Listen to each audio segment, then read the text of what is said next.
Hello,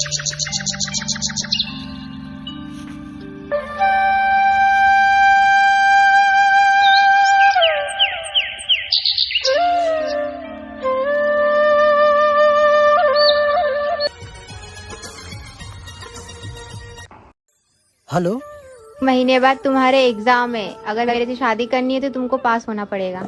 yes. और हाँ, मैं सिर्फ तुमसे ही शादी करूंगी, चाहे कुछ भी हो जाए।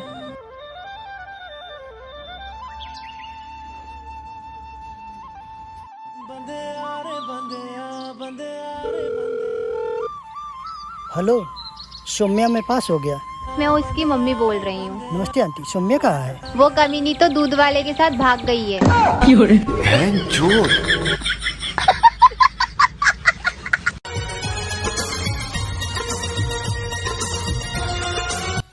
केकर काम बना हुए हो? हमरे तो हाँ कंपनीवा।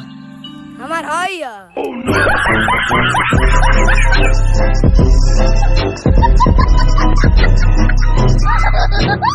लेकिन एक सेकंड, ये मर्दी क्या करते रहो?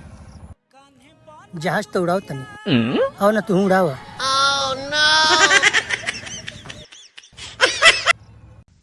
का हो, बड़ा माल से बतिया उतर। अरे तो हम बतियाएम ना, हमार जान परान हूँ, ओकरा खाली तुम दिलवा काढ़ के दे दे। आ गोरो कही तो का करब?